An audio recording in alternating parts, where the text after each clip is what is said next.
the greatest ones are to me are the ones that can push those buttons that motivate, take that player where he cannot go by himself. He takes them to another level. And that's what I always try to do, because I seen my dad do it over and over and over. No sweat to the first one. The second one, he took 2 fingers. No sweat. He did it to the third and fourth one. Got to the fifth guy, and he says, only one. Why is only one sweating? I'm Houston Nutt, and I'm coached to win.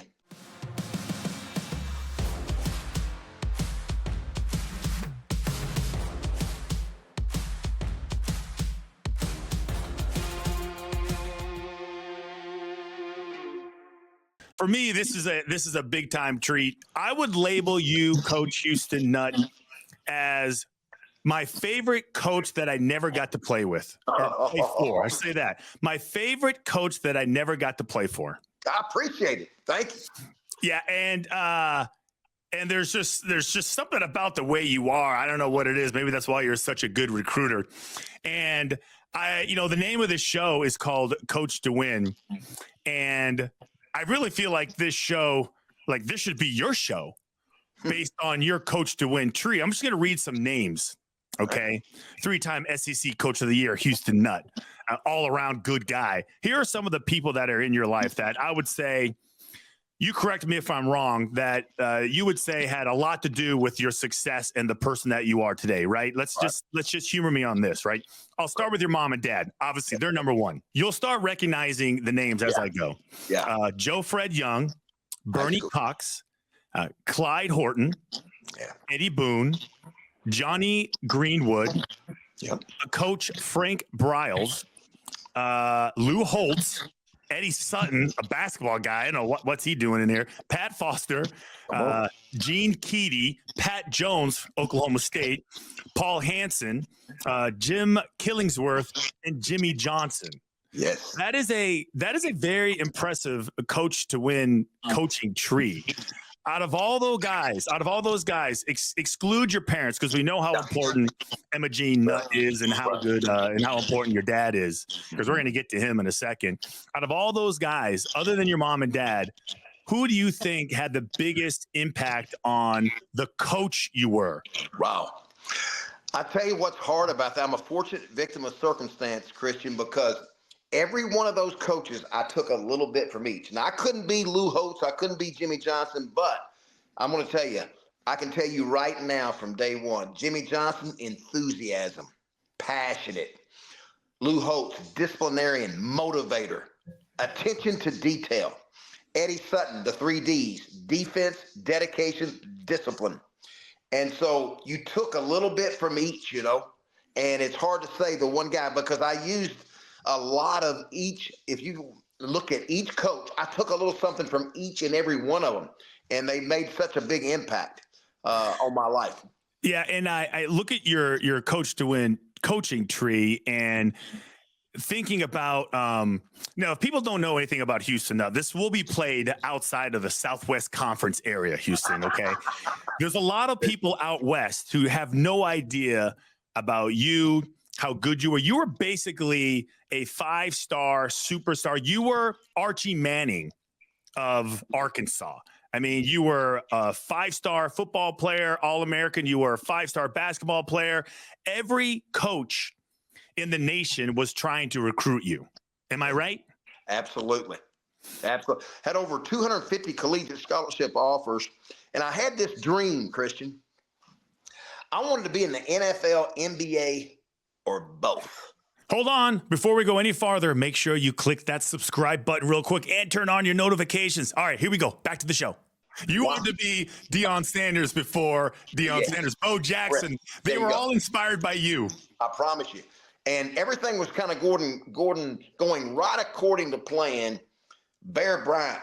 Remember now, Bear Bryant's from where my father grew up. Bear Bryant and my father's father rode in the wagon together. Bear Bryant's father and that would be my grandfather, rode in the wagon together in Fordyce, Arkansas, picking up firewood and selling tomato sandwiches, peanut butters, anything they could. I mean, dirt poor. And so I thought I was going to go play for Bear Bryant because he coached Kenny Stabler, Joe Namath, Richard Todd. I'm going there, man. And I tell you, it was so hard, though, because I'm from Little Rock, Arkansas. And I thought, Coach Bear Bryant's going to retire, man. I'm going to go with Coach Broyles, Frank Broyles. And lo and behold, he retires after my first year. And Bear Bryant keeps going, man. So anyway, that was great coaches. Your coaching journey, I think, is impressive also because you're done playing football. Jimmy Johnson hires you as a GA, and then you leave, and then you go back to Arkansas, and you're a GA for Lou Holtz. Right. And Jimmy Johnson's got one personality. Lou Holtz, you talk about being a disciplinarian. Sometimes I wonder what was it about coaching that was so appealing to you? Because the journey sometimes to me, coach, and this is for other coaches watching who may be in the same position you were back then, doesn't seem worth it. Right. That's such a great point, man. I'm telling you, when I got back, I went to an Atlanta Falcons camp, lasted probably 24 hours. I mean, it was in and out. And I got back in campus. I'll never forget, Jimmy Johnson's jogging with Dave Wanstatt, Pat Jones, and he sees me getting out of the car. And he says, Houston, I hear it didn't go so well in Atlanta. What are you going to do? And I was going to give him this good answer, Coach. I'm going to keep working out, keep training, because I know I'm supposed to be in the NFL or NBA or both. Well, until that time comes, you're going to be in Ivy Hall, the athletic dorm. You're going to be in charge of my freshmen. And I said, yes, sir. As he jogged off, I said to myself, I was so frustrated. I said, who did this guy? Now, it's 100 degrees, not one hair out of place. He uses consort hairspray. I said, who does this guy think he is? But little did I realize, if I would have said no, he had over 50 resumes on his desk. But here's what's the difference, though, Christian. It was the very first night before conditioning test. That was the days where you had conditioning tests, where you went home for the summer. You remember those days? Yeah. So I got 6 guys walking in my little room, all around my bed, 17, 18-year-olds, Coach Nutt. And that's the first time, literally, I had to look around like, oh, it's me, Coach. It's the first time I was called Coach Nutt. They said, Coach Nutt, what is Coach Jimmy Johnson going to do to us tomorrow? And I had all these eyes looking at me. And that night, talking, I said, we're going to go 16 110s. We got to run 16 110-yard dashes, and you got to do it in 16 seconds. If you're a skilled guy, you got to do it 18 seconds if you're a lineman. And they were just hanging on to every word. That night, Christian, I said, I'm supposed to be a coach. This is what I knew I had to. This is what I wanted to do. I think that is key, and I want to dive a little bit deeper. Just discussing really like the guy that you are, the man that you are now, because I think it has a lot to do with your parents and a lot to do just with the coach that you are. Because if people don't know, so you go there, you go to Lou, you coach with Lou Holtz, and then would you go to Murray State? Is that where you ended up? No, actually, from there, I get my first full-time job at Larry Lacewell at Arkansas State, quarterback coach for 3 weeks. For 3 weeks, 3 or 4 weeks. Because then you go to, and then you go to Murray State. No, then I go to Oklahoma State for 8 weeks. Wow, man, you went back to Oklahoma State? Yes, as an assistant. Oh wait, okay, so hold on, let me check. Okay, so then by the time you went back, Oklahoma State was good. Barry Sanders, Hartley Dykes, Thurman Thomas. That's when you really started like having Oklahoma State was like, whoo, because then Jimmy Johnson ends up leaving. Okay, so then Murray State, because I'm kind of trying to get back to Arkansas. And when people ask me about you, and it's obvious that you love your job, and it's obvious that you have a huge amount of enthusiasm for it, I want to play you something, and I know you know what it is, because this is your first game as the head coach of the University of Arkansas. And this, if you can't get excited listening to this, imagine you're in the locker room, right? And there's like this roll up door. Yes. Right. And then the crowd screaming and you got to say something to the team. Right. You got to say something to the team. This is your first opportunity. This is the school that you love, by the way, and you finally got your dream job. Okay, so Coop, this is what it sounded like, Coach. Hey, fellas, this is what it's all about. This is what it's all about. This is your home. You hear that? You hear that? That's special. There's a lot of lions, tigers, and bears, but there ain't but one Razorback. Not but one. All I want you to do tonight is play your best. Don't worry about making a mistake. You make a mistake, that's fine, as long as you're going 100 miles an hour. Hit him right up in the mouth and pick him up. Somebody kicks you after play, smile at him and say, I'll see you in 25 seconds. I'll see you in 25 seconds. It's about little things, fellas. Poise and confidence.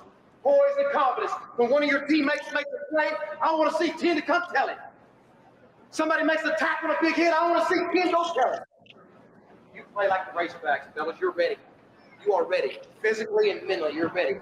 We hit this field, we hit it better than anybody in the country. I want the defense on the left, offense on the right, then all of a sudden we come in all together as one. Hey, sideline, you guys that are watching, redshirt freshmen, I want you to be the best cheerleaders in America. You help your teammate encourage. This is it, baby. This is the start. We come back in here tonight, it's 1-0. Here we go. Right now, let's take the field.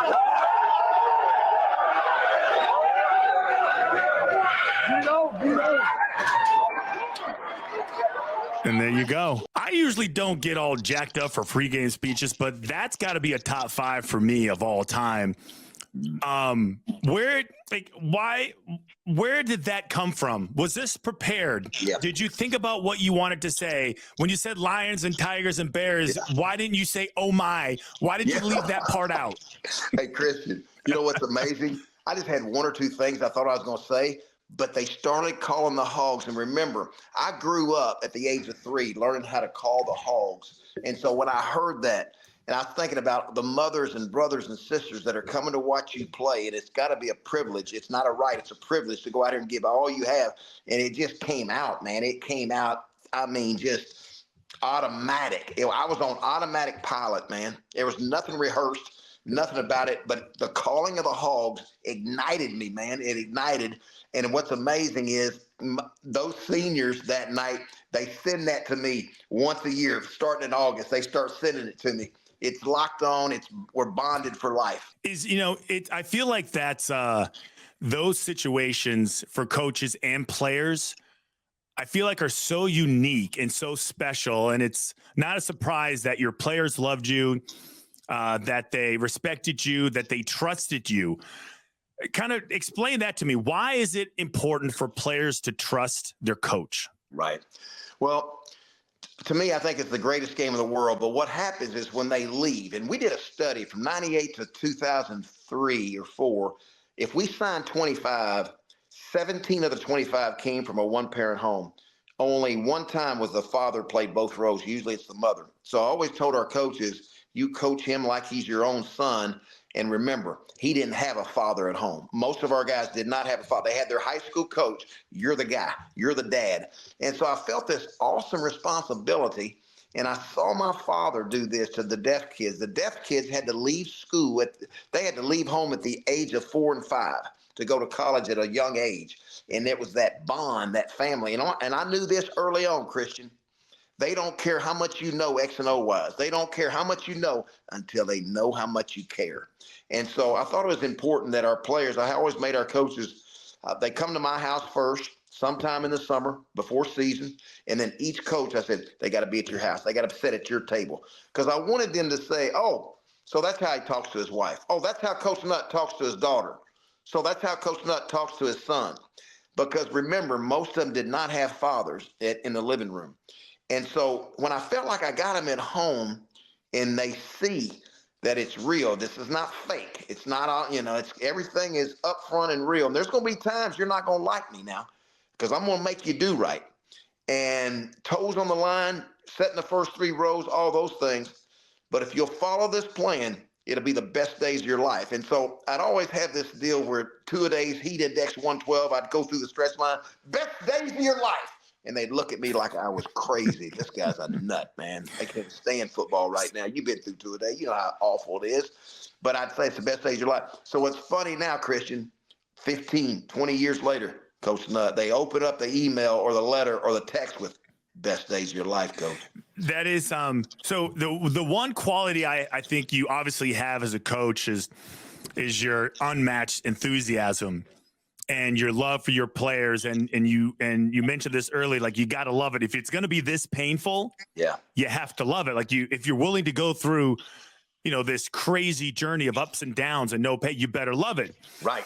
And you mentioned, I didn't let you use your mom and dad as an example of, how you were coached to win. Yeah. Because I want to get to it now, because your mom and your dad were a huge impact on your life. And you talked about, you mentioned the deaf school, like your grandparents were both deaf. Your father grew up in a deaf household, so he had to learn sign language. He ended up coaching and teaching at a deaf school in Arkansas. Right. And your mom, and I read your mom's book, okay? And it's called You're the Best. You're the best. Okay? I was telling my wife, I'm like, oh, I got to bring this book up. I was like, wow, Houston's mom wrote a book about her husband. And she was like, wow, she must have really loved him and like respected him, because how many wives are writing books about their husband? And I thought I was like, yeah, no one's ever going to write a book about me. And you can obviously tell that so I'm going to read you this, and I'm going to need some masterpiece theater music, because when I was reading this, I knew exactly where you got 80% of your personality. 80%, because this is your mom right now talking about your dad. Okay. It says it's titled Traits That Made Houston a Good Coach. Cue the music. Says Houston was young and full of energy and highly driven. His enthusiasm was contagious. His ability to arouse enthusiasm in others was a great asset. Houston was dedicated. He worked energetically and unrelentingly with hundreds and hundreds of boys throughout the years, not only the deaf, but hearing as well. He was scrupulous in every aspect. He made sure that every player knew the fundamentals. He would conscientiously go over and over the little things, like holding the ball correctly at the free throw line and making sure the toes were lined up. Every task was repeated until it was done correctly. Here's my favorite line in this whole book.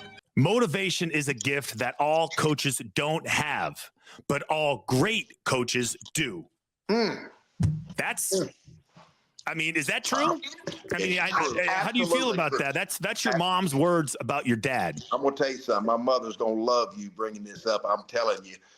And I believe every word of that. And I believe that's true to this day. There's a lot of great coaches now. There's a lot of great ones. The greatest ones to me are the ones that can push those buttons that motivate, take that player where he cannot go by himself. He takes him to another level. And that's what I always try to do, because I seen my dad do it over and over and over. So what happens when a player is unresponsive to your personality and isn't happy? I mean, it doesn't matter what you say or how excited you get or how impactful your words are. He's not playing. He feels like he's getting screwed over. Now what do you do? Well, that's a great question, because that's happened at every stop. Murray State, Boise State, Arkansas, and Ole Miss. It happened at every stop. And I really remember early on, Arkansas was really setting back, because remember, they had 2 horrible years with Coach Ford, who's a Hall of Fame coach, Danny Ford, who won a national championship. But they were 4-7 and 4-7, and they were hating life, and they didn't like football. Well, when I came in and I wrote on the board, national champions, SEC champions, they were looking at me like, this is some kind of nut here. He doesn't understand the SEC, and they were looking at me like, there's no way this guy can be like this every day. And if you talk to these guys, Chris Chikuma and Clint Sterner and Anthony Lucas and Grant Garrett, all these guys would tell you, man, we didn't know what to think about him. But it became habitual. It became a habit. And so to answer your question, Christian, what I would do when I knew I wasn't reaching one, I'd go by and pick him up. Get in. We're gonna go to Dairy Queen. We're gonna talk about it. We're gonna go to Burger King. We're gonna talk about it. We'll grab a burger, grab a vanilla ice cream cone, and say, hey, look, I know things aren't going well. I know you had 2 surgeries and you had 2 different coordinators. Now you got some nut in here as your coach, and I heard you tell some teammates I'm nothing but a little cheerleader. I'm going to tell you this. If you'll follow this blueprint, we'll win, and we'll win this year. You got enough. We got enough talent to win here, man, but it's an individual deal right now. Everybody's going their own way, and I need you. And I pulled on him. I pulled on him, Christian, over and over and over. I pulled on him. And then it went back to that house, coming to my house. Sometimes you got to get out of the meeting room and got to get out of the football field and get him your house. Like, oh, the guy is real. And once they get that trust, it's like, I'll run through a wall for this guy, man. Yeah, and I feel like trust and honesty is a big pillar for me when it comes to what I think is a great asset in a coach. Is honesty and trust. And I always feel like it's difficult for coaches because, you know, sometimes somebody else is better than me and there's only a certain amount of spots and I may not play and guys hold a grudge. And I just feel like it's harder for coaches to do that today than it was back when you were coaching, because I just don't feel like some coaches put the effort in. And this is what drives me crazy, is that they're okay with losing a kid. They're okay with someone slipping through the cracks because it takes too much time and effort, Houston, to just focus in on one kid. Right. It's going to that dorm room at 1 o'clock in the morning. I can tell you, Jason Peters is a great example from Queen City, Texas. There was times that we recruited him as a defensive tackle. He didn't like the defense coordinator, couldn't stand him. He was getting ready to pack his bags. Randy Garner, who happened to be his cousin, was there on the team. Said, "Coach, you better go talk to him." I moved him to tight end. I said, "You're come playing on my side now. You're a tight end for real, coach." I said, "Yeah, I seen you catch the ball. Let's go." The one thing that I think we've seen in some of the interviews that we've done is how important relationships are. It's how important it is, like, taking the time to say hello to somebody, like shaking somebody's hand, ask them how they're doing. Because I feel like the one thing that I feel is a big issue, and I'm curious if you know how to fix it. Okay. How do you fix bad body language? Yeah. I have a real hard time with bad body language, because we would coach it very, very hard, because I would say, "Hey, Johnny, what's wrong with you?" Personal problems. You got cancer? No. You got a brother in Iraq? No. You have a torn ligament? No. Then you can't have any personal problems. And so my point was, well, coach, I got to go to study hall. I got to do this. I got an exam, and then I got to come lift weights, and then I got to go to a meeting for an hour and a half. Listen, y'all, then I got practice to do. No. You get to come to the weight room. You get to come to my meeting. You get to be a part of this team. You don't know how good you got it. It's constantly that. And I want to go back to what you said, the three things. There's three things I think about it. To me, it's these three things. Number one, trust. Yeah. You can ask these three questions to your dog, cat, girlfriend, or wife. Okay. I got a wife and I got a dog and a cat. Okay. So as soon as we're done, I'm going to ask them all. Okay. Here's number one thing. All right, go ahead. First thing I'll ask them is, "Hey, can I trust you?" You ask the player this. I ask the player this every day. Now, I didn't always put them on the board or anything, but I would say, these are the three questions I'm asking you, and I'm not necessarily going to write them down. These are the three. When we're in a staff meeting, the first thing we say is, when that Christian Farr, that name comes across, can we trust him? Can we trust him when the heat index is 110? Can we trust him on 3rd and 8? Can we trust him after we win the biggest game on Saturday night to go down on Dixon Street or the party street and say, when somebody's going to say, "Smoke this"? Can we trust you? Yeah. Number two, are you committed? "Hey, coach, I'll be committed if you'll hand me the ball like you did Darren McFadden 35 times a game." No, I'm not talking about that kind of commitment. I'm talking about, will you cover a kick?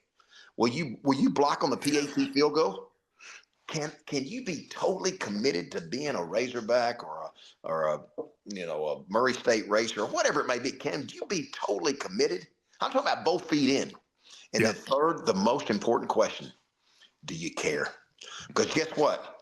If I got a trustable person, if I got a committed person, a guy who cares, I got a great dog. I got a great dog. I got a great wife. I got a great player. And if you can do those three things, because guess what? That's what you're going to get from me. You're going to get three things. You're going to trust me. I'm going to be committed to you, and I'm going to care. And that, to my opening statement, you are the one coach that in my entire career that I wish I would have been able to play for. Like, that to me, it would have been easy, because I would have all those things. I'm the type of guy that sits in the front row and says, give me more. What else? Yeah. because I don't even feel like I feel like we've covered so much and you've been fantastic, just like I knew you would. Other than your dad's book, You're the Best, which, we'll put a little link in our YouTube page so people can go buy this, because it is really good and it is amazing. Even your dad, like, correct me if I'm wrong, your dad went to Kentucky and he played for some little known basketball coach who was kind of important but kind of not.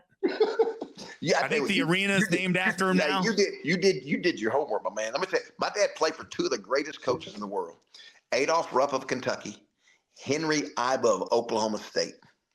Two of the greatest. If I add your dad's coach to win coaching tree to you, if I start with your dad, right? And then I go and I use all his coaches, and then I stick you right there, then your coaches. It is, I don't think it's gonna, I feel like you're in the pole position now for greatest coaching line. I don't know. I appreciate it. But I gotta give you my first lesson I learned from my dad. I was the gym rat. I'm the oldest of four boys, right? I was the gym rat. My job after the game, my dad drove the yellow bus. So it was fun, man. I got to go to every game, but I had a job at the end of the game. I had a cardboard box full of sacks, 16 sacks of bologna sandwiches, potato chips, and apples. And my job was to pass them out. And there always would be, I said, Dad, there's one sack left. Everybody get one. I said, yes, sir. That was for you. That bologna sandwich was phenomenal. But there was one night, Christian, in Leola, Arkansas. I'm sitting on the edge of the bench like I always do, and I'll never forget. My dad was so animated. He was so mad. He goes out on the court, calls timeout. He doesn't wait for the players to get to the sideline. He meets them in the semicircle. There's 5 players, and he did this, Christian. He took 2 fingers, and he goes, no sweat, to the first one. The second one, he took 2 fingers, no sweat. He did it to the third and fourth one. Got to the 5th guy, and he says, only one. Why is only one sweating? He's sweating for you. Why will you not sweat for him? He's sweating for you. It stuck with me. We're going to sweat for one another. If you're not sweating for him, man, it's selfish. And so it was one of those lessons that it's amazing at 9 years or 10 years. I can't remember how old I was, but I will never forget passing out those sandwiches. All I could think about was, man, he took it 2 fingers, and I thought he was going to rip his forehead off because there's no sweat. I love it. That may be, other than the Bear Bryant story, that one may be my favorite because, it's a deaf school and he's using sign language and he's using facial expressions and he's real animated because he has to send the right picture because they need to hear him. And communication in sports is so important. And I would say there's probably better communication at a deaf school as far as people understanding in the words that are coming out of their mouth than there is at like any other school in the country. It's just because you have to be perfect and you can't leave anything to doubt or they won't, what the hell's going on? Christian, you're so right. And I want you to imagine this. My mother went to Oklahoma State. That's where she met my father. My mother wanted to be a school teacher. But when my dad told her, I got a job for you as a school teacher, great. She had no idea she was going to be thrown into deaf school. She says, I don't know any sign language. but what you're saying, though, Christian, of her first experience around deaf, man, they're so truthful. They look at you up and down, and they'll say, boy, your hair's not right. What's wrong with your hair?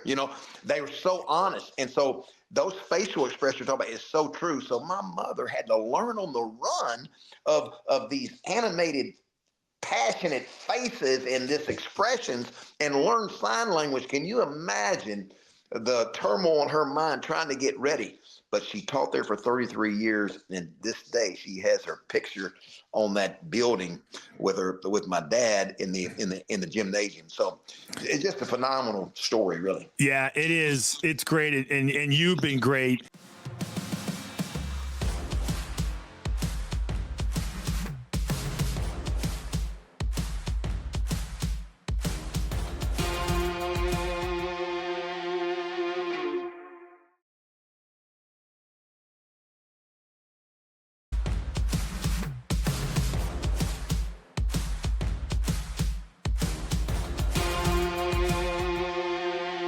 Go get me some knowledge.